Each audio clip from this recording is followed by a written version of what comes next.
ప్రతి ఒక్కరు కూడా మనం ఆ వాక్య భాగాన్ని శ్రద్ధగా విని దేవునామాన్ని మాయంపరుస్తామండి. అన్న ఓవర్ టు యు అన్న. ప్రజలున్నా praise Lord brother and sisters. మనం వాక్యాన్ని ధ్యానించే ముందు ఒకసారి ప్రభు సాయం కొరకై మనం దేవుని తట్టు మనం తిరుగుదాం. పరలోకమున్న మా తండ్రి దేవా, ఇప్పటి వరకు మాతో తోడున్నది వందనాలు దేవా. మరి మేము వాక్య ధ్యానిస్తున్నాగా దేవా, మేము నీ తట్టు తిరుగుతున్నాము. పరలోకమన్న మాకు ఇచ్చి తండ్రి మాకు తృప్తిపరచమని వేడుకుంటున్నాను దేవా. మా యొక్క ప్రతి ఒక్క శరీర ఇచ్చలు, శరీర మాటలన్నీ తీసివేసి ప్రభువా నీ మాటలు నా నోట్లో పెట్టి తండ్రి ఈ మాటలు తండ్రి మాట్లాడమని వేడుకుంటున్నాను దేవా. ఎవరెవరు ఏ ప్రశ్నలతో వచ్చినారో వాళ్ళ ప్రశ్నలకందరికీ మీరు జవాబు ఇవ్వమని వేడుకుంటున్నాను. మీరే ధైర్యపరచండి, బలపరచండి దేవా. నేను తండ్రి నీ దాసుని చిలుచాట మరుపరుస్తూ దేవా పరిశుద్ధాత్మతో నూతనంగా అభిషేకించి మొదటి నుంచి అంత సాయం చేయమని వేడుకుంటూ దేవా, మరి కమ్యూనికేషన్ కాదు ఇంటర్నెట్లో ఎలాంటి తండ్రి ఇబ్బందులు లేకుండా సాయం చేయండి.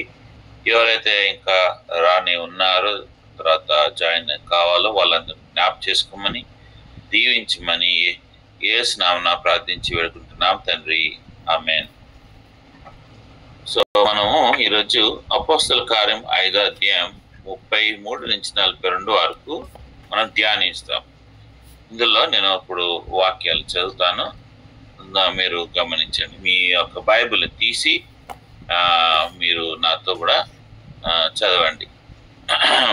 వారు ఈ మాట విని అత్యాగ్రహం తెచ్చుకొని వీరిని చంపునుద్దేశించగా సమస్త ప్రజల వలన ఘనత నొందిన వాడును ధర్మశాస్త్ర ఉపదేశకుడునైన గమాలియేలును ఒక పరిసయ్యుడు మహాసభలో లేచి ఈ మనుషులను కొంతసేపు వెలుపల ఉంచుడని ఆజ్ఞాపించి వారితో ఇట్లా, నేను ఇశ్రాయేలారా, ఈ మనుషుల విషయమై మీరేమీ చేయబోచున్నారో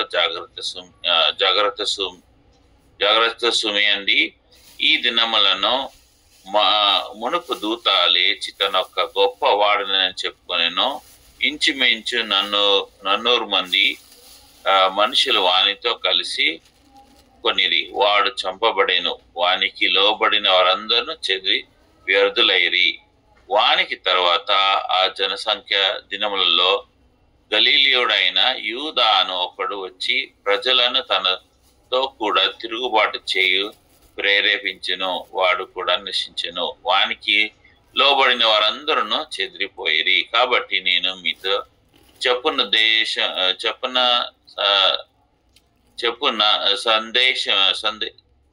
సదేమునగా ఈ మనుషుల జోలికి పోక వారిని విడిచిపెట్టుడి. ఈ ఆలోచనైనను ఈ కార్యములైనను మనుషుల వలన కలిగిన అది వ్యర్థమగును. దేవుని వలన కలిగిన దాయనను మీరు వారిని వ్యర్థపరచలేరు. మీరు ఒకవేళ దేవునితో పోరాడు వారందరూ సుమి వారతని మాటకు సమ్మతించి అపోస్తులను పిలిపించి కొట్టించి యేసు నామమును బట్టి బోధింపకూడదని ఆజ్ఞాపించి వారిని విడుదల చేసిరి. ఈ నామం కొరకు అవమానము పొందుటకు పాత్రులని ఎంచబడినందున వారు సంతోషించుచు మహాసభ ఎదుట నుండి వెళ్ళిపోయి ప్రతిదినము దేవాలయంలోను ఇంటింటను మనకు బోధించుచు యేసుక్రీస్తు ప్రకటించుచుండిరి.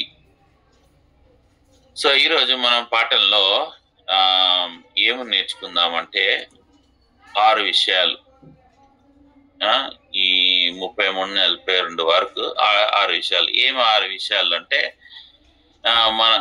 మన గురించి ఎవరు నిలబడతారు, మనల్ని ఎవరిని రెస్క్యూ చేస్తారు, మనం తప్పిస్తారు, గమాలియేలు ఎవరు, మనం సంతోషిస్తున్నామా, మనం 41 వచ్చిన ప్రకారం వాళ్ళు ఎంచబడి ఉన్న వారు, ఇంగ్లీష్లో వర్ది అని ఉంది, తర్వాత ప్రజలు మిమ్మల్ని చూసి ఏమంటున్నారు, తర్వాత నిజంగా మీరు యేసు ప్రభు శిష్యుల, ఈ 6 విషయాలు మనం ఈరోజు నేర్చుకుందాం. 33వ వచనం చూస్తే వాళ్ళు ఈ యొక్క గొప్ప కార్యం అయితే మనం 5వ అధ్యాయంలో చూసినాం. వాళ్ళు చేసిన ఒక గొప్ప కార్యం మొదటి నుంచి 32 వరకు. ఈ గొప్ప కార్యం చూసి ఈ సన్హెద్రిన్ తర్వాత ఫార్సీలు అంతా వాళ్ళు ఓర్చుకోలేకపోయినారు. అరే వీళ్ళ పేరు చాలా బహుగా విస్తరిస్తున్నది అనేసి. సన్హెద్రిన్, ఫార్సీలు, సద్దీకులు మెయిన్ ఏంటంటే వాళ్ళ పేరు ఎక్కువ రావాలి. యేసు ప్రభు కూడా వాళ్ళని గద్దించినాడు. మీరు మార్కెట్లో నిలబడి పేరు రావాలని చెప్పి పెద్ద అంగిలు వేసుకొని మీరు నిలబడి మీరు బోధిస్తూ మాట్లాడుతూ మీ పేరు రావాలి, వాళ్ళ పేర్లు ఎక్కువగా రావాలి, మంచి వాళ్ళు, చాలా బాగా బోధిస్తారు, ప్రార్థన చేస్తారు, ఆ విధంగా పేరు రావాలని వాళ్ళు ఎప్పుడు పాటలాడుతూ ఉంటారు. ఇప్పుడు ఇంకొకరికి ఈ విధంగా పేరు వస్తుంటే వాళ్ళు ఓర్చుకోలేకపోయినారు. ఆ ఓర్చుకోలేక తత్వంతో వీళ్ళని పిలిచి చంపేద్దాము అని నిర్ణయించుకున్నారు. అయితే ఎంతమంది ఇక్కడ ఉన్నారు? అపోస్తలులు అందరూ ఉన్నారు. 11 మంది 12 మంది ఉన్నారు. తర్వాత ఇంకా వేరే శిష్యులు ఉన్నారు. సో వీళ్ళందరినీ చంపేద్దాము అని వాళ్ళు తీర్మానం చేసుకొని వాళ్ళని జైలు వేసి పెట్టినారు.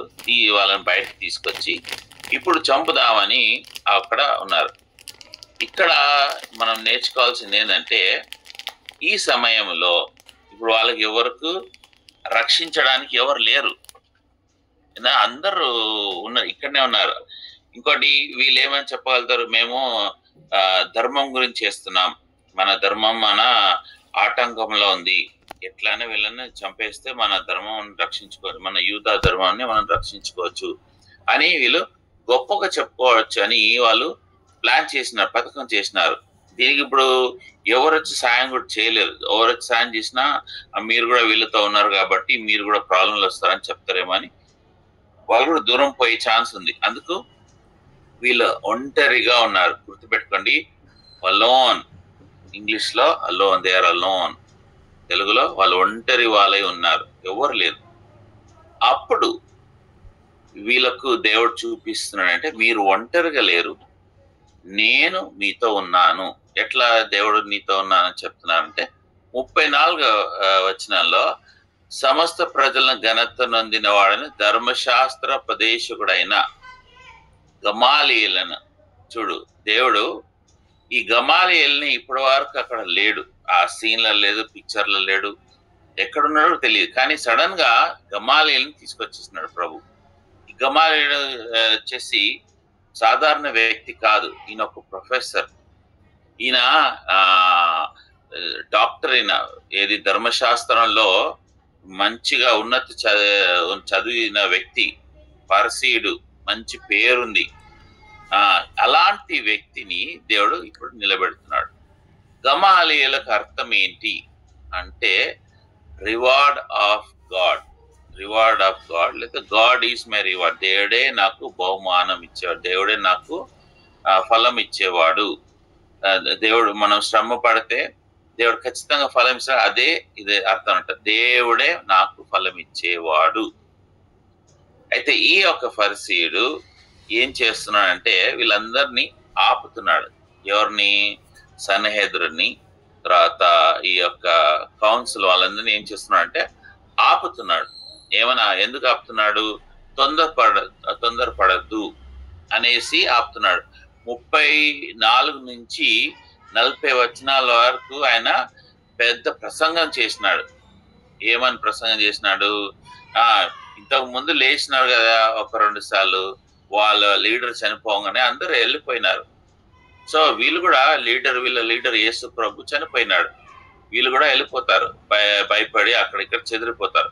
సో మనం చేయాల్సింది ఏం లేదు, వాళ్ళని వదిలేద్దాం. ఒకవేళ వీళ్ళు నిజంగా దేవుని తోటి నడిపింపబడిన అంటే మనం దేవునితో యుద్ధం చేయగలుగుతామా, ఎందుకు ఇవంతా మనకు అనవసరమా అని దేవుడు గమాలియేలుని ఇక్కడ ఎంచుకొని గమాలియేలుని అక్కడ నిలబెట్టినాడు. ఈయన ఎవరు? ఇందాక చూసిన పరిసయ్యుడు. ఆ ఈ యొక్క యూదా మతానికి డాక్టరేట్ పొందిన వ్యక్తి, చాలా జ్ఞానం వ్యక్తి. తర్వాత కౌన్సిల్ సన్హెద్రన్ దానికి ఈయన కౌన్సిలర్ గా ఉండు, అంటే మామూలు వ్యక్తి కాదు ఈయన. ఆ సన్హెద్రన్ అంటే 70 మంది. ఈ 70 మందిలో వాళ్ళు లేఖనాలు బాగా తెలిసిన వాళ్ళు ఉండాలి, గ్రామర్ తెలిసిన వాళ్ళు ఉండాలి. గ్రామర్ ఎందుకు అంటున్నా అంటే, ఒక నిమిషం,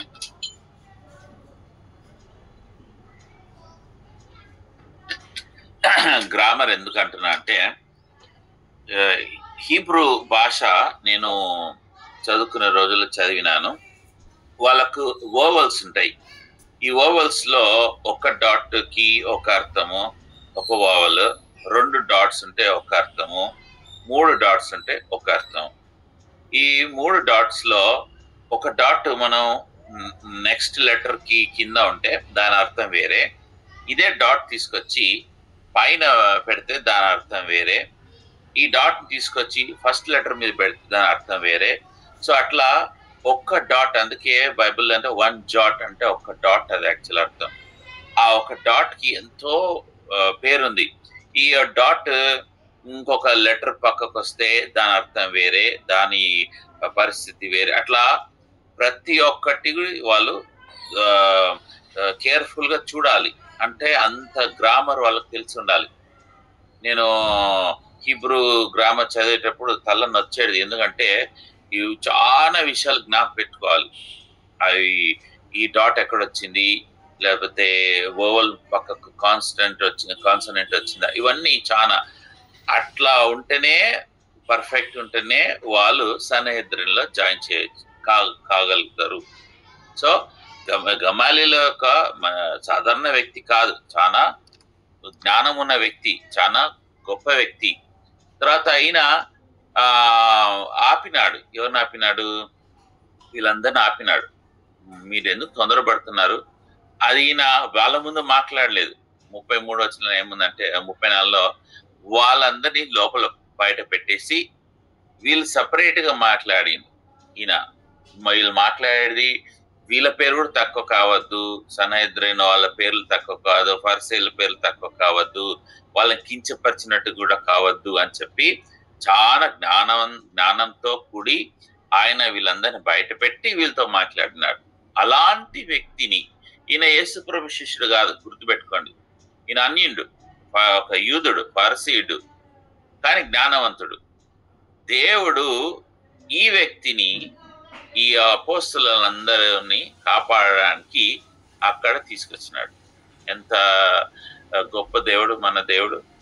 అయితే ఈయన పౌలు కూడా టీచర్, ఈయన ప్రొఫెసర్. ఈయన అపోస్తల కార్యం 22వ అధ్యాయం 3వ వచనంలో అక్కడ ఉంటది. ఈయన పౌలు అంటాడు, నేను తార్సిస్ చెందిన వాడిని, గమాలీలో నేను స్టూడెంట్ అనేసి. సో పౌలకి ఎంత జ్ఞానం అంటే, పౌలకి నేర్పించిన జ్ఞానం గమాలీల్. అంటే ఈయన పౌల్ కన్నా చాలా గొప్ప వ్యక్తి ఈయన. తర్వాత లూకా 2:46లో వాళ్ళంతా టెంపుల్లో కలిసి వాళ్ళు మాట్లాడినారు. క్వశ్చన్స్ అడుగుతూ యేసు ప్రభుతో మాట్లాడినారు. అందులో ఈయనొక్కడు అనమాట రిలీజియస్ టీచర్. ఈయన రిలీజియస్ టీచర్. తర్వాత ఈ 12 అపోస్తలుని కాపాడడానికి ప్రభు తీసుకొచ్చినాడు. ఇక్కడ ఏం చెప్తున్నాడంటే, ఎట్లా తీసుకొచ్చినాడు? పాత నిబంధనలో 2 సార్లు ప్రభు వేరే వాళ్ళని ఉపయోగించుకున్నాడు, వాడుకున్నాడు. గుర్తుపెట్టుకోండి, మీరు ఒక సమస్యలో ఉంటే మిమ్మల్ని కాపాడడానికి మళ్ళీ ఒక విశ్వాసీయే వస్తాడని అనుకోవద్దు. ఎప్పుడు ఎవరు వస్తారు అంటే, దేవుడు ఒక అవిశ్వాసిని తీసుకొస్తాడు. ఆ అవిశ్వాసి సాధారణ వ్యక్తి కాకపోవచ్చు, లేకపోతే బహు పేరున్న వ్యక్తి కావచ్చు, బహు ధనవంతుడు కావచ్చు, జ్ఞానవంతుడు, ఎవరైనా సరే. ఆ అవిశ్వాసి ఎందుకు వస్తాడు ఆ సమయంలో అంటే, నిన్ను కాపాడడానికి. ఎవరు తీసుకొచ్చినాడు ఆ వ్యక్తిని అంటే ప్రభువే. ఎజ్రా గ్రంథం 1వ అధ్యాయం 1-2లో ఇక్కడ నేను చదువుతున్నాను. పరసీకి దేశపు రాజైన కొరేషు ఏలుబడిలో మొదటి సంవత్సరం మందు యెరెమీయా ద్వారా పలుకబడిన తన వాక్యమును నెరవేర్చుటకై యెహోవా పరాకీసి దేశపు రాజైన కొరేషు మనుషుడు ప్రేరేపింపగా అతడు తన రాజ్యం అంతటా చాటింప చేయించు వ్రాత మూలముగా ఇట్లు ప్రకటన చేయించెను. పరాకీసి దేశపు రాజైన కొరేషు ఆజ్ఞాపించేదేమనగా, ఆకాశమందలి దేవుడని యెహోవాలో లోకమందున సకల జనములను నా వశము చేసి యూదా దేశమందున యెరూషలేములో తనకు మందిరమును కట్టించుటకు వానికి నాకు ఆజ్ఞాపించి ఉన్నాడు. ఈ యొక్క వ్యక్తి సైప్రస్ లాగా ఒక వ్యక్తిని లేపి ఏం చేసినాడు, మందిరం కట్టడానికి, అన్యుడు కానీ అన్యుడిని వాడుకొని మందిరం కట్టడానికి ఒక పర్సి రాజుని ఎంచుకున్నాడు. అదే విధంగా నెహెమ్యా గ్రంథం 2వ అధ్యాయంలో కింగ్ అర్తహషస్త అనే రాజుని ఎంచుకున్నాడు. అటు తర్వాత నేను చదువుతున్నా, అటు తర్వాత ఆ వార్త హషస్త రాజు ఏలుబడిన వాడిని 20 సంవత్సరంలో నీసాను మాసమందు రాజు ద్రాక్షారసం త్రాగలని చూచుచుండగా నేను ద్రాక్షారసం తీసుకొని రాజునకు అందించింది. అతను అంతకు పూర్వము నేను ఎప్పుడును అతని మొదట విచారముగా ఉండలేదు. సో ఈ 8 వచనాలు మనం నెహెమ్యా 2వ అధ్యాయంలో చదివితే ఇక్కడ ఏముందంటే, ఈ యొక్క అన్యుడు దేవుడు రాజు, ఈ రాజు ఎంచుకోబడినాడు దేనికి? పడిపోయిన గోడలు, కాల్చబడిన ద్వారాలు, ఇది రిపేర్ చేయడానికి. కమ్ లెట్ us build, మనం కలిసి మళ్ళీ కడదాము, ఇది తిరిగి ఆ యొక్క వైభవం మళ్ళీ తీసుకొస్తాము, మీ ప్రార్థన అంతా ఆలకించినాను. ఈ 70 సంవత్సరాలు వాళ్ళు ఏడుస్తున్నారు, అయ్యో జెరూసలేం పట్టణం ఈ విధంగా ఉంది, దేవుని ఆలయంలో దేవుని ఆరాధించాల్సింది పోయి దేవుని ఆలయంలో విగ్రహాలు వస్తున్నాయి. ఆ సబాత్ దినం రోజు సమస్త పని అంతా పక్కకు పెట్టి దేవుని ఆరాధించాలి, కానీ సబాత్ దినం కూడా అక్కడ బిజినెస్ జరుగుతుంది అని అందరూ ఏడ్చి ప్రార్థిస్తే దేవుడు ఆలకించి ఎవరు ఎంచుకున్నాడు? రాజు, ఇక్కడ బబులైన రాజు. ఈ రాజు అరస్టాస్రక్స్ అనే రాజు ఏం చేసిండు? దేవుడిని ఎంచుకొని నెహెమ్యాకి ఆ భారం పెట్టి నెహెమ్యాని పంపినాడు. అంటే మనం ఇక్కడ ఏం నేర్చుకోవాలంటే, దేవుడు ఎప్పుడు మనల్ని వదిలిపెట్టాడు, ఎప్పుడు వదిలిపెట్టాడు. ఇలాంటి సమస్యలు వచ్చినా కూడా దేవుడు మనం వదిలిపెట్టాడు. మనం ఎప్పుడు దేవుని తట్టు తిరిగి మనం ఎప్పుడు ప్రార్థన చేయాలి. ప్రార్థన ఎప్పుడు తక్కువ చేయదు. ఎందుకు ఏ ప్రార్థన మనం ఎప్పుడు చూసినా ప్రార్థన అంటున్నాం కానీ మనకి ఏం జవాబు వస్తలేదు అని అనుకోవద్దు. ఖచ్చితంగా ప్రార్థన చేస్తూనే ఉండాలి, దేవుడు ఒకరోజు నీకు జవాబిస్తాడు. సో ఇక్కడ గమాలీయులు దేవుడు ఆయనని ఎంచుకొని తీసుకొచ్చినాడు. ఈయన దేవుడు నమ్మలేదు, ఆయన వాడబడుతున్నాడు. ఎవరిని దేని గురించి అంటే, ఈ అంత అపోస్తులని, తర్వాత శిష్యులని, ఇంకా వేరే వాళ్ళు అక్కడ ఉన్నారేమో వాళ్ళందరినీ కాపాడడానికి ప్రభు ఈయన ఎంచుకున్నాడు. ఇది కొత్త సంఘం, చిన్న శిశు సంఘం, ఇప్పుడే పుట్టిన సంఘం. సంఘాన్ని నాశనం చేద్దామని సాతానుడు లేచినాడు. లేచి ఈ సనద్రిని వాళ్ళందరినీ తీసుకొచ్చినాడు, వాళ్ళందరూ ప్రేరేపించినాడు. వీళ్ళు ఇప్పుడు అపోస్తులలో శిష్యులు వీళ్ళంతా చనిపోతే సంఘం ఇంకా అంతరిస్తుంది. మనం ఈరోజు ఈ విధంగా కూర్చొని మనము మాట్లాడలేము దేవుని గురించి, ఎందుకంటే సంఘం అస్తం అయిపోయింది, సంఘం నాశనం అయిపోయింది. ఇంకా ఎవరు నిలబడతారు? లీడర్సే లేరు. అందుకని ఆ అపోస్తులు ఆ యొక్క నూతన సంఘాన్ని కాపాడడానికి గమాలీయులను దేవుడు వాడుకున్నాడు. గుర్తుపెట్టుకోండి, మీరు కూడా ఎలాంటి పరిస్థితుల్లో వెళ్తున్నారు అది మీకు తెలుసు. మీరు చెప్పలేకపోవచ్చు, కొన్నిసార్లు మీరు ఇక్కడ గ్రూప్లో చెప్పచ్చు. అయితే మీరు ప్రార్థన చేస్తున్నారు, ఏమైతే మేము ఇంకా నష్టపోతున్నాం, మేము ఇంకెట్లా మేమేం చేయాలి, ఇంకేం చేయాలి. ఎప్పుడూ ఇదే ఉంటుంది. దేవుడు అంటున్నాడు, నేను మీ మొర ఆలకిస్తున్నాను. కీర్తన 12:2లో ఉంటది, he is always looking down from heaven. ఆయన పరలోకం నుంచి కింద చూస్తా ఉన్నాడు, ఎవరన్నా నా గురించి మొర పెడుతున్నారా అని. ఎప్పుడైతే మీ మొర దేవుడు వింటున్నాడో ఇమ్మీడియట్ గా దేవుడు ఏం చేస్తాడు, నేను మీకు ఉత్తరం పంపిస్తున్నాను. ఐజాయా 25లో ఉంది, ఐ విల్ సెండ్ రిప్లై. దేవుడు మీకు ఉత్తరం పంపిస్తాడు. అయితే ఇక్కడ ఉత్తరం పంపిస్తున్నాడు ఎవరి ద్వారా, మీ ప్రార్థన నేను విన్నాను అని ఎట్లా దేవుడు చెప్తున్నాడు. గమాలియేలు అర్థం అంటే మీ ఇచ్చే బహుమానం, మీకు ఇచ్చే రివార్డు. ఆయన పేరు గమాలియేలు పేరు అదనమాట. దేవుడు ఆ వ్యక్తిని పంపిస్తున్నాడు, వేరెవరిని పంపించచ్చు కదా. అయితే ఆ గమాలియేలుకి అర్థం ఏంటంటే ఐఎమ్ ద రివార్డర్, నేనిచ్చే మీకు బహుమానం. మీరంతా నా గురించి శ్రమ పడుతున్నారు, మీరు నా గురించి మీ ఆస్తులు వదిలేసినారు, మీ కుటుంబాలు వదిలేసినారు, నా గురించి మీరు కష్టపడుతున్నారు, శ్రమ పడుతున్నారు, నిందలు పడుతున్నారు, అన్ని చూస్తున్నాను. నేను మీకు ఉత్తరం ఇవ్వబోతున్నాను. ఈ సాతానుడు లేచినాడు మిమ్మల్ని చంపడానికి. అయితే నేను వాచ్ చేస్తున్నాను, పంపిస్తున్నాను, మిమ్మల్ని అందరిని తప్పించడానికి ఒక అన్యుణ్ణి పంపిస్తున్నాను కాపాడడానికి అని అంటున్నాడు దేవుడు. మీరు ఈ సమయంలో ఎవరి తట్టు చూస్తున్నారు? మీరు ప్రాబ్లం ఉండొచ్చు. ఈ ప్రాబ్లంలో మీరు అనుకోవచ్చు ఎవరు మమ్మల్ని సాయం చేస్తారని. దేవుడు అంటున్నాడు, నేను పంపిస్తాను. I will send గమాలియేలు.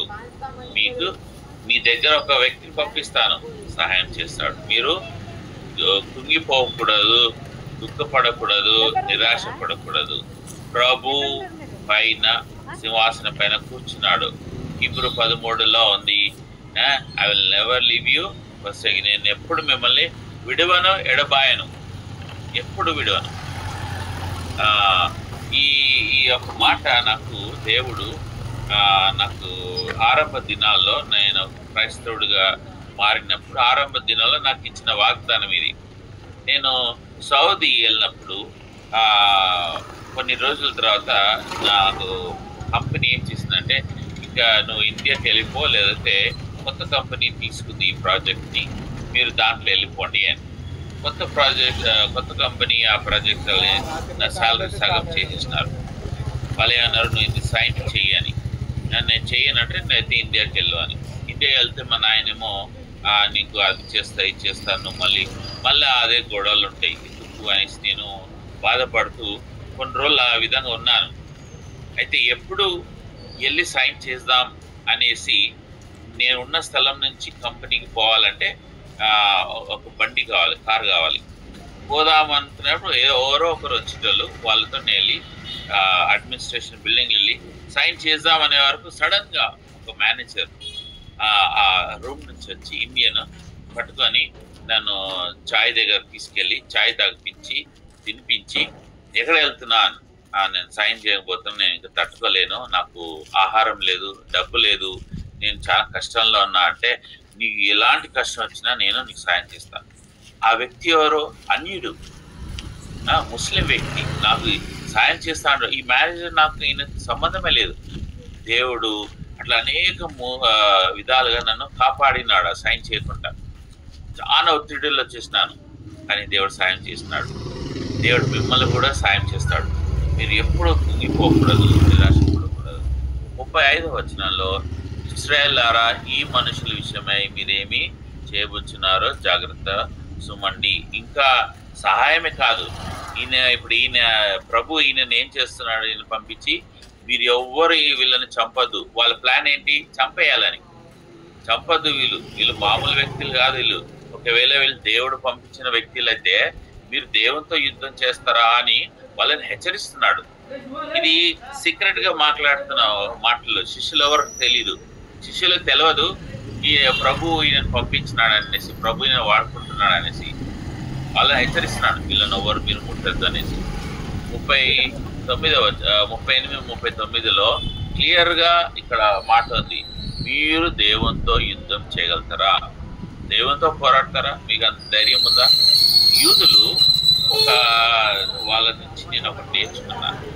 మా కాలేజీలో అప్పుడు ప్రొఫెసర్ ఉండే, ఈ బైబిల్ విషయంలో వాళ్ళు బోధించేది తోరా అంటే 5 పుస్తకాలు, బైబిల్ మొదటి 5 పుస్తకాలు.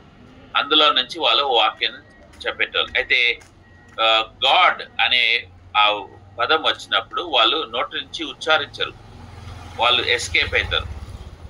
మీ దేవుడైన యెహోవా, మీ దేవుడు, ఆ యెహోవా అనే దగ్గర వాళ్ళు చెప్పకుండా నెక్స్ట్ వర్డ్కి వెళ్ళిపోతారు. అంత రెస్పెక్ట్ ఇస్తారు వాళ్ళు, అంత వాళ్ళు దేవునికి పరిశుద్ధత వాళ్ళు నమ్ముతారు. గమలీలు వాళ్ళకి అదే మళ్ళీ జ్ఞాపకం చేస్తున్నాడు. మీరు దేవునితో యుద్ధం చేస్తారా? మీరు నోటితో మీరు ఆ మాటనే తీసుకోరు, ఆ మాటనే ఉచ్చరించరు, మీరు ఆయనతో యుద్ధం చేయడానికి సిద్ధపడతారా? అయితే వాళ్ళందరూ ఇప్పుడు భయం వచ్చేసింది కదా, లేలే మేము అట్లా దేవునితో యుద్ధం చేస్తా అని. అంతగా దేవుడు శిష్యులను భద్రపరుస్తున్నాడు. శిష్యులు ఇప్పుడు ఏం చేస్తున్నారు? వాళ్ళు ఏం మాట్లాడలేదు, వాళ్ళు ఏమి వాళ్ళ తరఫున వాదించడానికి ఎవరు లాయర్ పెట్టుకోలేదు. ఫ్రీ లాయర్ వచ్చినాడు, ఎవరు? గమాలీయులు. ఫ్రీగా ఆయన వచ్చి ఆయనని వీళ్ళందరినీ బెదిరిస్తున్నాడు. మళ్ళీ వీళ్ళకు గమాలీయుల శిష్యుల తరఫు అని వీళ్ళకి తెలుసా? కాదు. వాళ్ళ వ్యక్తియే, యేసు ప్రభు శిష్యుడా? కాదు. అట్లా దేవుడు మనకు సాయం చేస్తాడు, గుర్తుపెట్టుకొని. Is our rewarder. తర్వాత 40 వచనంలో వాళ్ళు ఎప్పుడైతే చంపుదామని అన్నప్పుడు వాళ్ళు ఏం చేసినారు? దేవుని దగ్గర వారతని మాట సమ్మతించి ఇప్పుడందరూ ఒక్క మాట మీద వచ్చేసినారు, మేము చంపం, మేము దేవునితో మేము యుద్ధం చెయ్యము. అందరూ సమ్మతించి అపోస్తలుని పిలిపించి ఇప్పుడు మళ్ళీ వాళ్ళని పిలిచినారు. మీరు లోపల వేసిన కదా, మళ్ళీ బయటికి రండి అని చెప్పి మళ్ళీ బయటికి తీసుకొచ్చి వాళ్ళ ముందు నిలబెట్టి కొట్టించి, వాళ్ళు ఊరికి వదలడానికి ఇష్టం లేదు, ఎట్లా ఏదైనా చెయ్యాలి, చంపుదామనుకున్న వాళ్ళ వ్యక్తులు ఏదో ఒకటి చెయ్యాలని చెప్పి కొట్టినారు. ఇక ఆపుకోలేక ఇది అదే మేము దేవునితో అయితే యుద్ధం చేయలే, వీళ్ళనైతే కొట్టగలుగుతామని చెప్పి కొట్టినారు. కొట్టించి యేసు నామం బట్టి ఇప్పుడు మళ్ళా వాళ్ళని బెదిరిస్తున్నారు. వీళ్ళే భయపడినవారు, ఎవరు? సన్నిహితులంతా భయపడ్డారు. వీళ్ళేం చేస్తున్నారు? మేమేం భయపడలేదు, మేము ధైర్యంగా ఉన్నాం. ఇప్పుడు మనం రీసెంట్ గా యుద్ధం చూసినాం. భయపడి పోయి బంకర్లో దాచుకున్నాడు ఇరాన్ యొక్క ప్రెసిడెంట్. మళ్ళీ ఏమొచ్చి ఆయన ఏమంటున్నాడు? మేమేం భయపడలేదు, మేము ఇంత ఉన్నాం అని అంటున్నారు కదా. అదే విధంగా అనమాట, భయపడిపోయి వీళ్ళు ఏం చేస్తున్నారు? మేము భయపడలేదని చెప్పి వీళ్ళని బెదిరిస్తున్నారు. ఈ నామమును మీరు ఆజ్ఞాపించిన వారిని విడుదల చేసి మీరు ఇక మీదట ఈ నామం మీద మీరు బోధించదు అని వాళ్ళని బెదిరిస్తున్నారు. బెదిరిపోయింది వీళ్ళు, బెదిరిస్తున్నారు వాళ్ళని, బెదిరించి మీరు వెళ్ళిపోండి అని. ఇది గొప్ప విషయం. విడుదలైపోయింది. చనిపోవాల్సిన వ్యక్తులు బతికినారు. ఎవరి వల్ల? ఒక్క వ్యక్తి ద్వారా. మిమ్మల్ని దేవుడు ఈరోజు అడుగుతున్నాడు, మీరు కూడా చనిపోవాల్సిన వాళ్ళు దేవుడు కాపాడినాడు. ఎవరి ద్వారా? యేసు ప్రభు ద్వారా. మీరు కష్టాల నిందల్లో పడిపోవాల్సిన వారు దేవుడు కాపాడుతున్నాడు. అనేక సార్లు జ్ఞాపకం చేసుకోండి, గత దినాల్లో, గత సంవత్సరాల్లో ఎన్నిసార్లు దేవుడు మిమ్మల్ని కాపాడినాడు? దేవుడు కాపాడినాడు లేదా? రీసెంట్ గా మనం ఒక సాక్ష్యం కూడా చూసినాను. ఇదే గ్రూప్ లో ఒక పువర్ లేడీ సిస్టర్, ఆమె సాక్ష్యం ఏంటి? వాళ్ళ కొడుకు 2 కిడ్నీలు పాడైపోయినాయి. అక్కడ హాస్పిటల్ తీసుకొచ్చి జాయిన్ చేస్తే రోజుకు 1,00,000 అవుతుంది అంటే ఆమె సరే రేపు నేను కడతానని చెప్పినాడు. డాక్టర్ చేర్చుకున్నాడు. ఆమె ఏం చేసింది? 24 గంటలు ఎక్కడ పోలేదు, ఎక్కడ ఫోన్ చేయలేదు, ప్రాణం చేసింది. దేవుని దిక్కు తిరిగినది. ప్రభువా నువ్వే నాకు అని బైబిల్. 24 గంటలు ఆ సిస్టర్ ఆమె భయపడతా ఉంది, ఎట్లా ఏం చేద్దా అని. లాస్ట్ లో ఆ డాక్టర్ ఏమన్నాడు? ఆయన హాస్పిటల్లో ఏమన్నాడు? ఈమెకి వీళ్ళ అబ్బాయికి ఫ్రీ ట్రీట్మెంట్ ఇస్తామని. దేవుడు ఆమె పక్షాన సహాయం చేసిందా లేదా? అంత పెద్ద సాక్ష్యం ఆమెది. దేవుడు మనకు సహాయం చేయడా? మీరు ఎలాంటి పరిస్థితులైనా సరే మీరు చేయాల్సింది ఒకటే, ప్రార్థన చేయాలి. ఏం చేయదు, ప్రార్థన చేయాలి. మీరు ప్రార్థన చేస్తూనే ఉండండి, వేరేం లేదు. దేవుడు మీకు సహాయానికి గమలీయేలు పంపిస్తాడు మీ జీవితంలో, మీకు బహుమానం ఇప్పిస్తాడు. విడుదల అండి, మీరు కష్టపడ్డారు కదా, ఇప్పుడు విడుదల కాండి.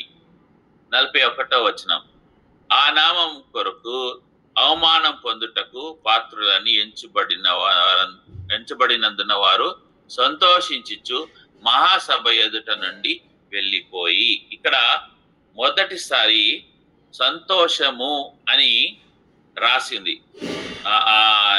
వారు సంతోషించుచు.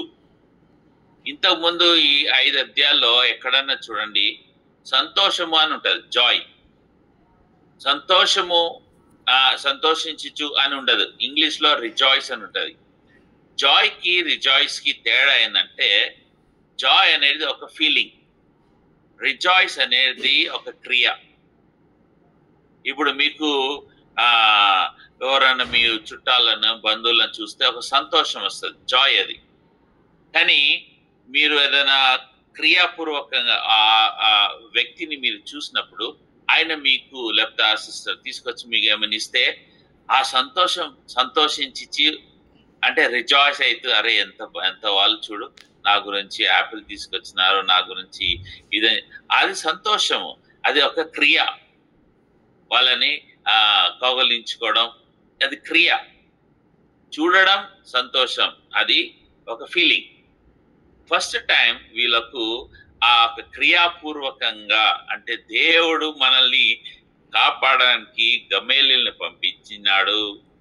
వీళ్ళే భయపడ్డారు, అయినా మనల్ని భయపడిపించి మనల్ని బెదిరించి మనల్ని బయట పంపిస్తున్నారు. అంతేకాదు, మేము అవమానం పొంది అందరి ముందు వీళ్ళని కొట్టినారు. అది అవమానమే కదా. మీరు లీడర్ అంటున్నారు, మీరంతా ఫాలో అవుతున్నారు కదా, అందరూ చూస్తున్నారు కదా, వేరే యూదులంతా, వాళ్ళంతా ముందు వీళ్ళు అవమానం పడినట్టే కదా. అయితే ఆ అవమానాన్ని పడినందుకు వాళ్ళు ఏం చేస్తున్నారు, దాని గురించే సంతోషిస్తున్నారు. ఫస్ట్ టైం ఇక్కడ వాళ్ళు సఫర్ అయినారు, ఫస్ట్ టైం. అయితే ఇది ఇంకోటి కూడా మనకు జ్ఞాపకం చేస్తుంది. ఇది మామూలుగా కాలేదు, దేవుడు ఆల్రెడీ చెప్పినాడు. ఏమని చెప్పినాడు, మీరు నా గురించి కష్టపడతారు, నా గురించి శ్రమలు పొందుతారనేసి. మత్తయి సువార్త 5వ అధ్యాయం 10-12లో అక్కడ క్లియర్గా రాసింది. ఏమంది, నీతి నిమిత్తము హింసింపబడువారు ధన్యులు, పరలోక రాజ్యము వారిది. మీరు హింసింపబడతారు, నా నిమిత్తము జనుల మిమ్మల్ని నిందించి హింసించి మీ మీద అబద్ధముగా చెడు మాటల వల్లే పలుకున్నప్పుడు మీరు ధన్యులు, సంతోషించి ఆనందించుడి. చూడు, ఇప్పుడు వీళ్ళు అదే చేస్తున్నారు కదా. నా గురించి మీరు అంతా అవమానపడతారు, నా గురించి నిందన పడతారు, నా గురించి అబద్ధాలు ఇదవుతారు, అయితే మీరు సంతోషించుడి. సో వీళ్ళు శిష్యులు ఏం చేస్తున్నారు, యేసుప్రభు చెప్పిందే చేస్తున్నారు కదా. వీళ్ళు ఇక్కడ ఈ 5 అధ్యాయాల్లో అనేక అద్భుతాలు చేసినారు, వండర్స్ చేసినారు. అయితే దాంట్లో వాళ్ళు సంతోషించలేదు. దేంట్లో సంతోషించినారు, వాళ్ళు యేసు నామమున అవమానం పొందినందుకు వాళ్ళు సంతోషిస్తున్నారు.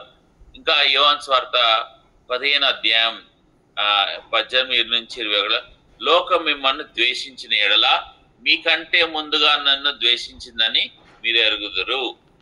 సో గుర్తుపెట్టుకోండి, మీరు మిమ్మల్ని ద్వేషిస్తున్నారంటే మిమ్మల్ని కాదు, దానికన్నా ముందే నన్ను ద్వేషించినారు.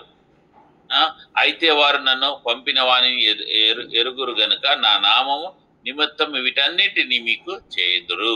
ఏమన్నీ మిమ్మల్ని తృణీకరిస్తారు. 19వ వచనం, మీరు లోక సంబంధుల ఎడల లోకము తన వారిని స్నేహించును. లోకమున్న వాళ్ళని ఏం చేస్తారు, ఫ్రెండ్స్, వాళ్ళని ఏం చేసుకోరు. హీరోదు పిల్లతో ఏమైనా వాళ్ళు శత్రువులు, ఒకరొకరంటే ఇష్టపడింది వాళ్ళు ఇద్దరు ఫ్రెండ్స్ అయిపోయినారు. సో అయితే మీరు లోక సంబంధులు కారు, నేను మిమ్మల్ని లోకంలో నుండి ఏర్పరచుకొంటిని, అందుచేతనే లోకం మిమ్మల్ని ద్వేషించినది. అంటే లోకం ఖచ్చితంగా మేము ద్వేషిస్తుంది. ఎందుచేత మీరు యేసు ప్రభు శిష్యులు కాబట్టి మిమ్మల్ని లోకం ఖచ్చితంగా ద్వేషిస్తుంది. దీన్ని బట్టి మీకు చెప్పేది ఏంటంటే, ఈ వాక్యం ఏం చెప్తుందంటే, మీరు లోక సంబంధమైన వాళ్ళ దేవుని సంబంధమైన వాళ్ళ, లోక సంబంధమైన వాళ్ళైతే మీరు స్నేహితులైతారు. మీరు దేవుని సంబంధమైన వాళ్ళైతే మీరు వాళ్ళకు శత్రువులైతారు. మిమ్మల్ని అసహించుకుంటారు, కోపం చూపిస్తారు, నా అన్నరాని మాటలు అంటారు, తృణీకరిస్తారు, మిమ్మల్ని అవమానపరుస్తారు, కొడతారు. ఇప్పుడు భారతదేశంలో జరిగేది ఏంటి? అవే జరుగుతున్నాయి. సో చాలా మంది కుంగిపోతున్నారు. ఏంటి ప్రభువా, మేము మిమ్మల్ని వెంబడిస్తున్నాము, మీరు ఎంత గొప్ప దేవుడు, మీరేం చేస్తలేరు అని. అదే ఆల్రెడీ దేవుడు చెప్పినాడు, ఖచ్చితంగా మిమ్మల్ని ఈ విధంగా చేస్తారని.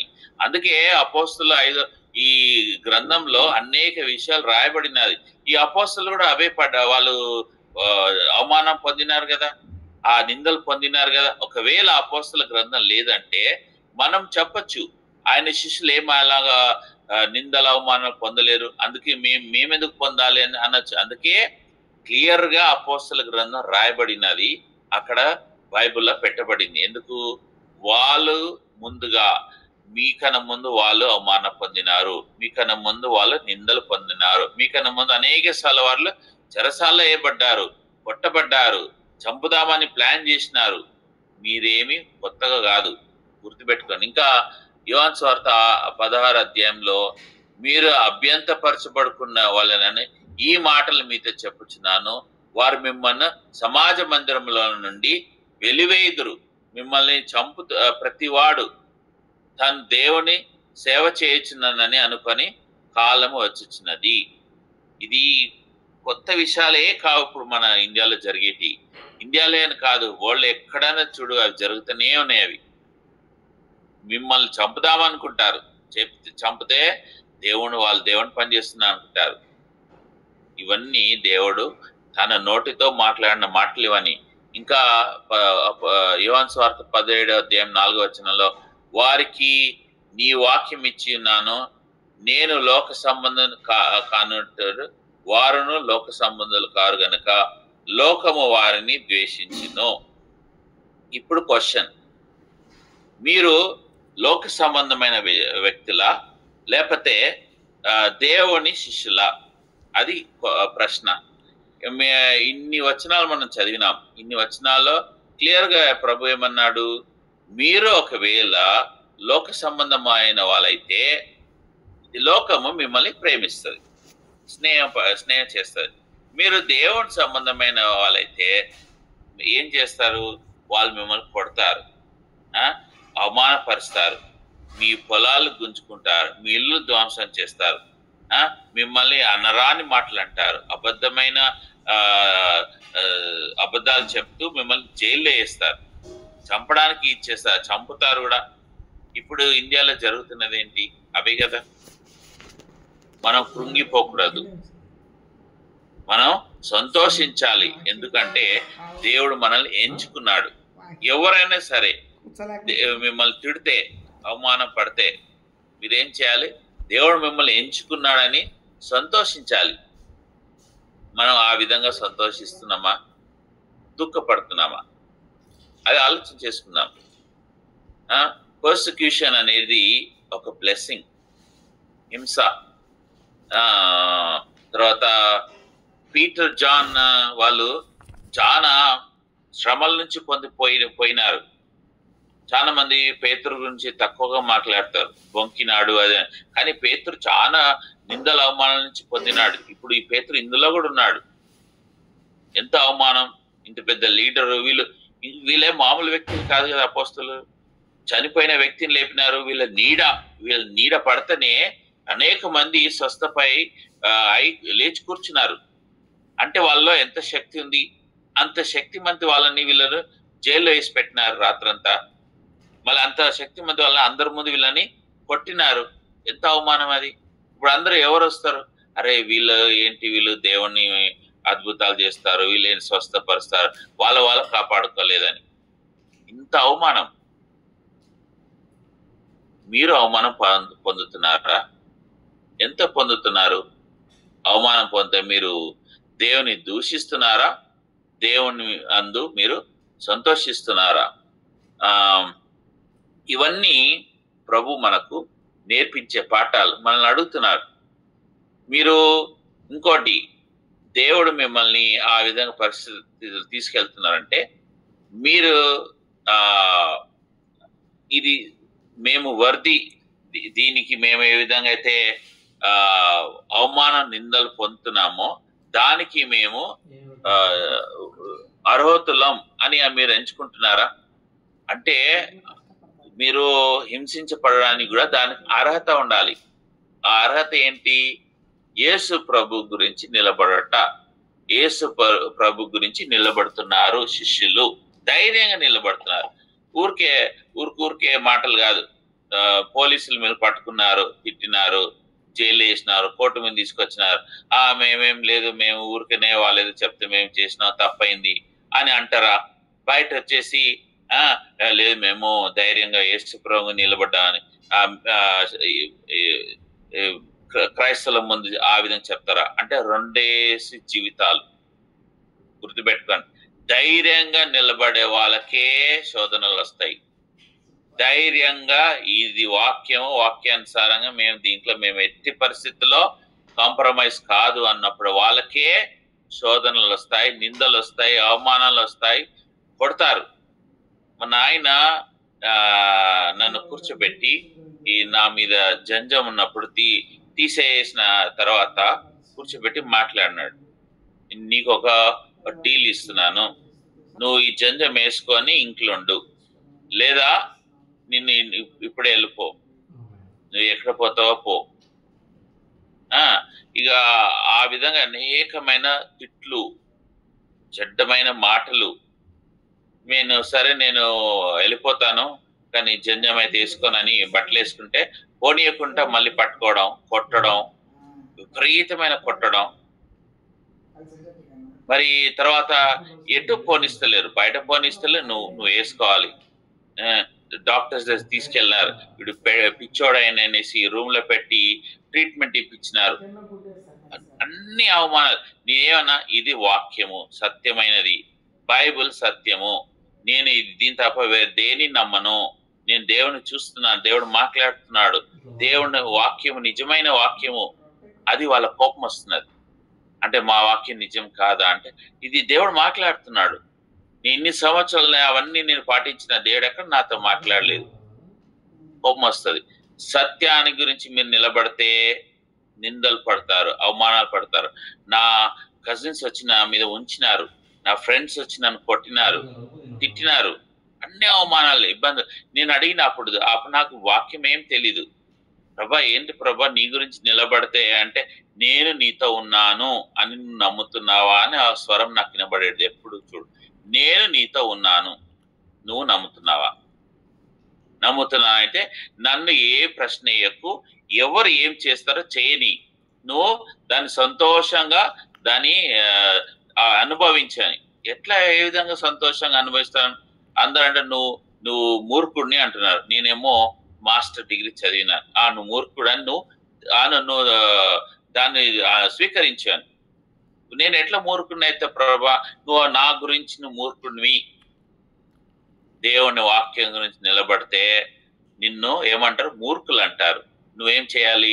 నేను మూర్ఖుడిని కాదని ప్రూవ్ చేయాల్సిన అవసరం లేదు. నేను మూర్ఖుడిని అని నువ్వు వదిలేయి, దేవుడు నిన్ను దీవిస్తాడు. ఈ విధంగా సఫరింగ్స్ వల్ల ఎన్నో విధాలుగా దేవుడు మీతో మాట్లాడడం మొదలు పెడతాడు, దేవుడు సావాసం చేయడం మొదలు పెడతాడు. అదే ఫిలిప్పీన్స్ 1:29-3:10 ఉంది. ఫెలోషిప్, సావాసం.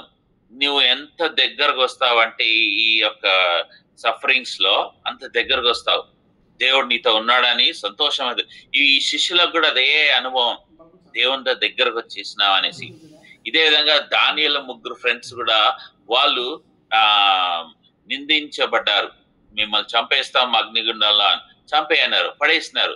అయితే ఆ అగ్నిగుండంలో ప్రభు ఉన్నాడు, యేసు ప్రభు ఉన్నాడు. ఇది ఈ రాజు చూస్తున్నాడు. ఎవరైతే నెబుకద్నెజరు పడేసినాడు ఆ రాజు చూస్తున్నాడు.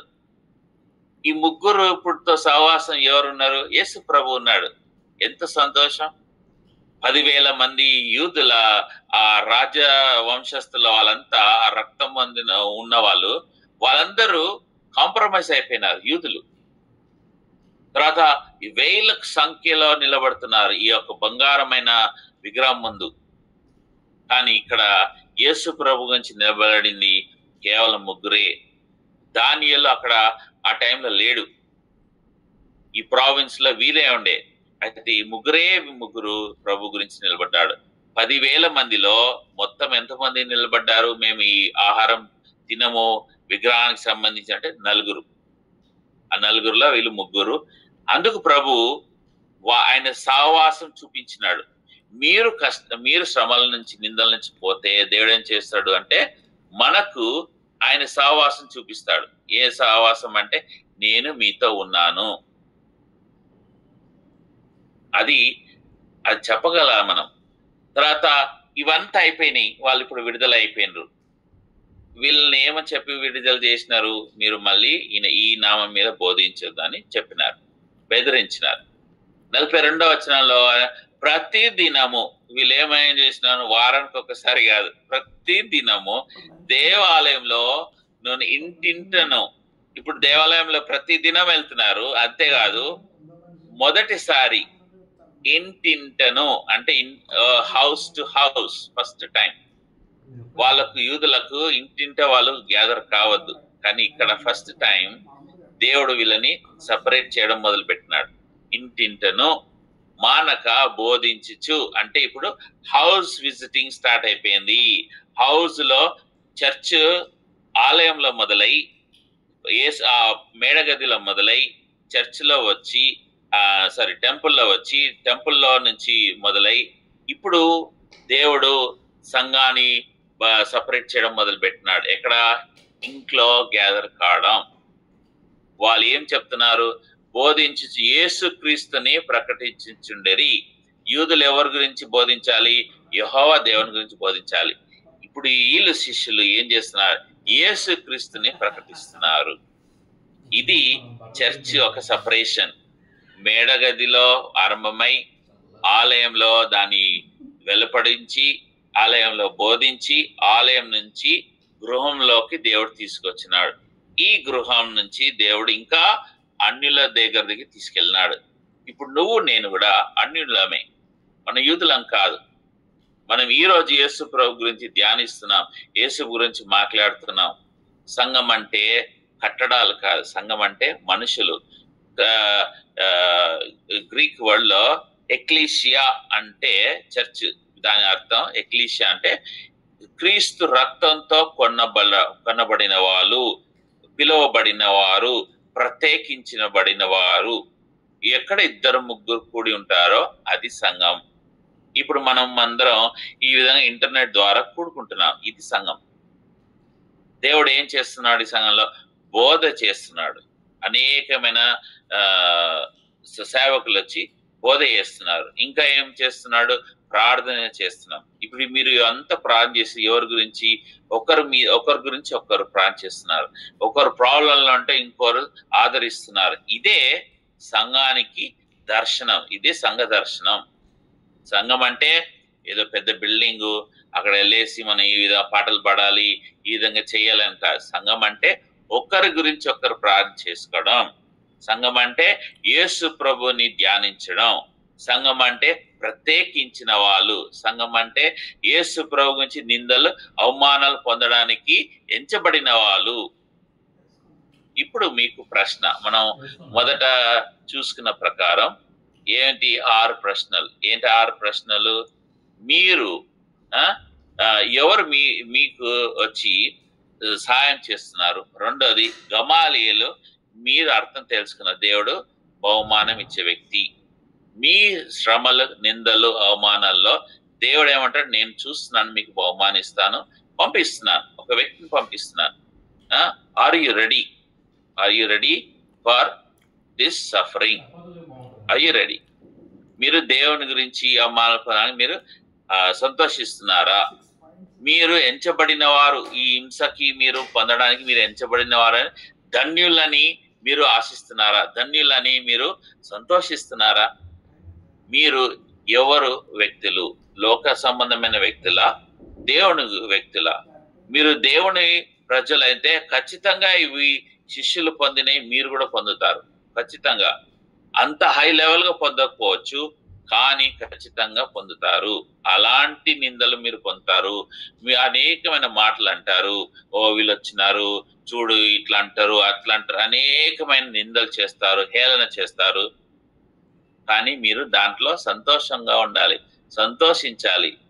Are you truly Jesus disciple? యేసు ప్రభు శిష్యులా నిజంగా మీరు ప్రార్థన చేస్తున్నారా? సంఘానికి వస్తున్నారా? నన్ను అన్ని అవమానాలు పెట్టిన తర్వాత వాళ్ళంతా నా తల్లిదండ్రులే. నా తల్లి చనిపోయే ముందు ఆమె అందరి ముందు బహామస్కి వచ్చినప్పుడు అందరి ముందు తర్వాత ఇండియాలో చెప్పేది, నేను మా అబ్బాయి విషయమై చాలా గర్వపడుతున్నాను. వీని ఎంతో మేము హింసించినాం, ఎంతో మేము చేసినాం. నా తండ్రి చనిపోయినప్పుడు కూడా నేను నాది ఆ క్రియ చేయలేదు. అప్పుడు కూడా మా తల్లి అన్నది, లక్షలలో ఉంటారు కానీ నా అబ్బాయి ఏది నమ్మినాడో దాని గురించి నిలబడ్డాడు. అది మా తల్లి నా గురించి చెప్పినది. ఈయన ఏది నమ్మినాడు, ఏది విశ్వసించినాడో దాన్ని వదలలేదు. ఎన్ని కష్టాలు వచ్చినా వదలలేడు.